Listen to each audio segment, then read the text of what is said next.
नमस्कार दोस्तों। महाराष्ट्र कैडर की आईएएस पूजा खेरकर कभी शायद आईएएस बन ही नहीं पाती, लेकिन वो आईएएस बनी तो उनकी दबंगई भी सामने आई।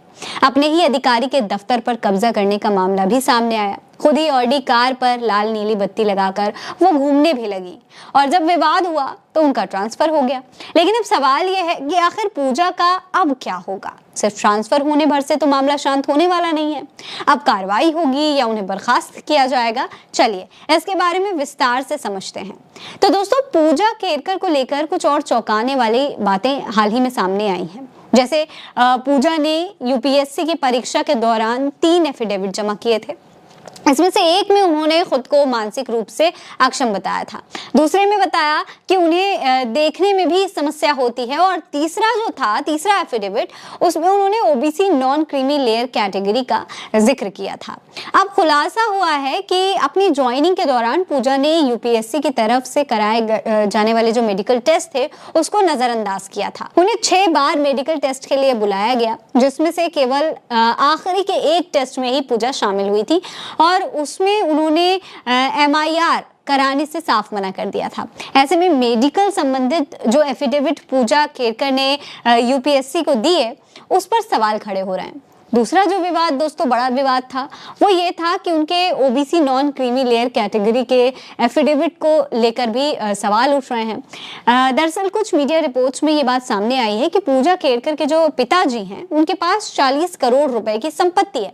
वहीं पूजा की खुद की जो संपत्ति है वो करीब 22 करोड़ रुपए की अचल संपत्ति है, जिसकी वो मालिक हैं। ऐसे में दोस्तों, बड़ी बात यह है कि अगर पूजा के पास इतनी संपत्ति है तो वो नॉन क्रीमी लेयर कैटेगरी का जिक्र कैसे कर सकती हैं। ऐसे में अगर कानूनी तौर पर हम देखें दोस्तों, तो जब सरकार का कोई भी कर्मचारी भ्रामक या फिर फर्जी दस्तावेज के आधार पर नौकरी हासिल करता है तो सबसे पहले उसके रिपोर्टिंग अथॉरिटी के पास शिकायत दर्ज होती है। ठीक इसी तरीके से आईएएस पूजा खेरकर के मामले में भी रिपोर्टिंग अथॉरिटी चीफ सेक्रेटरी है। इनके पास शिकायत दर्ज होने के बाद पूजा केरकर के खिलाफ विभागीय जांच होगी। दोस्तों, केंद्र की तरफ से मामले की जांच के लिए एक सदस्यीय पैनल बना लिया गया है और अब इसकी जांच शुरू होगी। लेकिन दोस्तों, अब अगर पूजा केरकर विभागीय जांच में दोषी पाए जाते हैं तो अगला कदम उनके ऊपर कानूनी कार्रवाई का होगा। विभागीय जांच के आधार पर पूजा के खिलाफ एक चार्जशीट बन सकती है जो चीफ सेक्रेटरी को सौंपी जाएगी। इसके बाद मामले में कानूनी कार्रवाई की प्रक्रिया जो है वो शुरू हो जाएगी। दोस्तों, विभागीय जांच के आधार पर भारतीय न्याय संहिता के मुताबिक उनके खिलाफ धारा 318(4), धारा 336(3) और धारा 340(2) के तहत एक FIR दर्ज हो सकती है।